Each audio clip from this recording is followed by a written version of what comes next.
नमस्कार दोस्तों, आशा करता हूँ आप सब बहुत अच्छे होंगे। देखिए आज हम डिस्कस करेंगे 11-12 अगस्त का द हिंदू न्यूज़पेपर और PIB that is press information bureau का इंपॉर्टेंट करंट अफेयर्स। तो लीजिए गाइस स्टार्ट करते हैं। सबसे पहले हम बात करेंगे पीआईबी की। तो देखिए प्रधानमंत्री आवास योजना अर्बन के लिए जो है कैबिनेट ने बिल्कुल इसको मंजूरी दे दी कि भाई हाउसिंग फॉर ऑल 31 दिसंबर 2024 तक हो जाएं, ठीक है। उसके बाद में हम बात करेंगे 49th जो है चीफ जस्टिस ऑफ इंडिया कौन होंगे, उदय उमेश ललित। ये 3 लोग नहीं है, एक ही बंदे का नाम है। आर्टिकल 124 के तहत प्रेसिडेंट बिल्कुल अपॉइंट करता है चीफ जस्टिस ऑफ इंडिया को। अब देखिए कोई भी अगर अपॉइंटमेंट होते ना, जैसे गवर्नर का होता है, किसी स्टेट का गवर्नर कोई भी बने, तो वो चीज़ें आपको पता होनी चाहिए क्योंकि वनडे एग्जाम्स में या फिर स्टेट पीसीएस में डायरेक्ट पूछी जाती है। और आजकल तो यूपीएससी का भी एक ट्रेंड सा हो गया, 10-15 क्वेश्चन के आसपास ऐसे पूछे जाते हैं जो वन लाइनर टाइप में होते हैं, तो हम कुछ भी नहीं छोड़ सकते, ठीक है गाइज। उसके बाद में हम बात करेंगे स्माइल 75 इनिशिएटिव के बारे में। देखिए ये स्माइल इनिशिएटिव वही है जो सोशल जस्टिस वाला है मिनिस्ट्री का, ठीक है। तो आपको पता होना चाहिए बेसिक चीज़ें कौन सी, क्या मंत्रालय का है और इसका मेनली क्या काम है, सपोर्ट करना for marginalised individual for livelihood and enterprise, ठीक है। इसके तहत क्या किया जाएगा, 75 जो है 75 identified municipal corporation will undertake comprehensive rehabilitation of person engaged in the act of begging में, ठीक है। तो यही वही चीज़ है और कुछ खास नहीं है, वही 75 म्युनिसिपल कॉर्पोरेशन को आइडेंटिफाई किया जाएगा, कुछ खास नहीं है इसमें, ठीक है। काम तो वही है जो पहले वाली स्माइल स्कीम का वही है सेम, ठीक है। उसके बाद में हम बात करें सेंट्रल विजिलेंस कमिश्नर के बारे में, तो कौन क्या कहूँगी, देखिए कौन है, सुरेश एन पटेल के बारे में, ठीक है। ये नाम बिल्कुल पता होना चाहिए, स्टेट पीसीएस वनडे में पूछा जाएगा। अब बेसिक जो चीज़ें हैं जैसे कि सेंट्रल विजिलेंस कमिश्नर जो होता है उसको कौन अपॉइंट करता है, उसको किया जाता है प्रेसिडेंट ऑफ इंडिया के द्वारा अपॉइंट।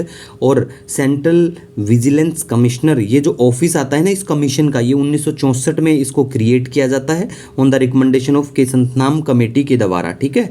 और इसका मेनली काम है एड्रेस करना गवर्नमेंटल करप्शन को। और देखिए ये जो है ना सेंट्रल विजिलेंस कमिश्नर जो है ये कोई मतलब इन्वेस्टिगेटिंग एजेंसी नहीं है, एग्जाम में अगर आपको देखने को मिले, ये इन्वेस्टिगेशन करवाते हैं दूसरी एजेंसियों के थ्रू, जैसे कि सीबीआई हो गया, ठीक है, ऐसे तो आपको पता होना चाहिए। और ये जो कमीशन जो बना था ना, तो इसको बनते ही स्टैट्यूटरी स्टेटस नहीं मिला, 2003 में मिला था।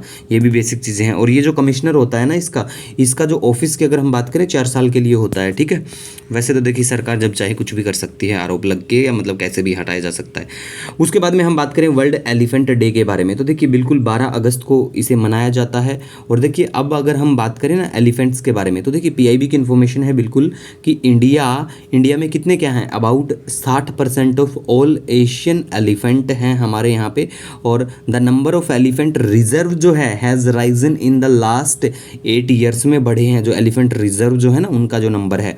अब देखिए एलिफेंट्स की सबसे खास बात मतलब करें तो जो प्रेगनेंसी पीरियड है ना इनका काफ़ी लंबा होता है, ठीक है, 22 मंथ का होता है, ये भी याद रख सकते हैं। उसके बाद में जो हमारे एलिफेंट रिजर्व नए जैसे जुड़े हैं, तो देखिए जैसे डांडेली एलिफेंट रिजर्व है कर्नाटका में पड़ता है, सिंगबान ये एलिफेंट रिजर्व है नागालैंड में है, लेमरू एलिफेंट रिजर्व है छत्तीसगढ़ में पड़ता है, अगस्थिया मलाई तमिलनाडु में पड़ता है ये जो एलिफेंट रिजर्व है। तो ये बेसिक जो भी न्यूज़ में रहती है रिसेंट में, जो भी एलिफेंट रिजर्व हो, टाइगर रिजर्व हो, या कुछ भी किसी को चीज़ को मतलब रिलोकेट किया जाता है या फिर री इंट्रोड्यूस किया जाता है, वैसे तो देखिए जो भी पीआईबी की इन्फॉर्मेशन है रेयरेस्ट ऑफ रेयर चांस, हम कुछ भी नहीं छोड़ते बिल्कुल, चाहे 100 प्रेस रिलीज हो हम सब कुछ अच्छे से कवर करते हैं, तो डरने वाली कोई बात भी नहीं है, ठीक है।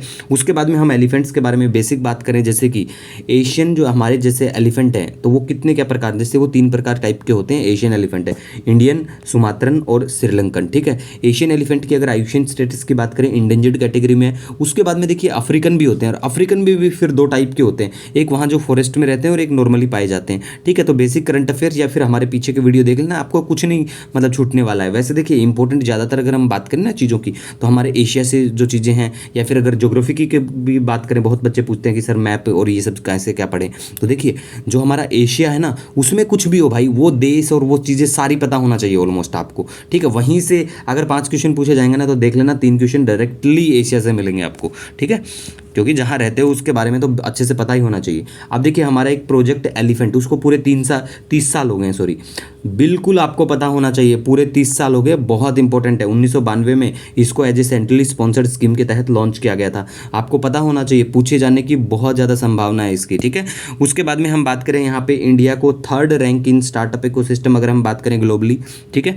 उसके बाद में हम गाइज बात करें तो देखिए लंगिया वायरस के बारे में। बिल्कुल चाइना का एक रिपोर्ट अभी आई है कि चाइना में ये पाया गया है, फैला हुआ है अभी लंगिया वायरस के बारे में। बिल्कुल ये एक जूनोटिक वायरस है, इसमें बहुत सारे सिम्टम्स देखने को मिलेंगे। फीवर हो जाता है, फटीग, कफ, हेडेक, वोमिटिंग भी देखने को मिल जाती है, ठीक है। लीवर को, किडनी को भी ये नुकसान पहुंचाता है। उसके बाद में हम गाइज अगर बात करें ना, तो देखिए इको स्ट्रेस के बारे में। ये क्या है, इको स्ट्रेस क्या है? देखिए ये एक मल्टीपल वेवलेंथ इमेजिंग स्पेक्ट्रोमीटर है, ये याद रखना, helping in understanding the pattern and reason behind wild fires, ठीक है। तो ये आपको पता होना चाहिए। उसके बाद में हम बात करें तो देखिए अभी सरकार ने क्या बोला है कि अब जो अटल, यहाँ पे APY जो है ना, ये अटल पेंशन योजना, ये वही वाली योजना है जिसको 1 जून 2015 को लॉन्च किया गया था। और इसका मेनली क्या काम था? सोशल सिक्योरिटी, मेनली जो अनऑर्गेनाइज सेक्टर है उसको सोशल सिक्योरिटी प्रोवाइड करवाना। और इसके तहत क्या कुछ था कि भाई मिनिमम जो है ना गारंटीड पेंशन 1000 से 5000 के बीच में, मतलब आप जितना कंट्रीब्यूट करोगे ये उस पर डिपेंड होती है पेंशन, लेकिन मिनिमम 1000 से मतलब ये है गारंटीड है ये इतना, ठीक है। जब आप 60 साल की उम्र के हो जाएंगे तो आपको मिलने लग जाए, ठीक है। तो अभी के लिए क्या किया है सरकार ने, ये बोल दिया है no more Atal pension benefits for IT payers के लिए, ठीक है। तो ये याद रख सकते हैं।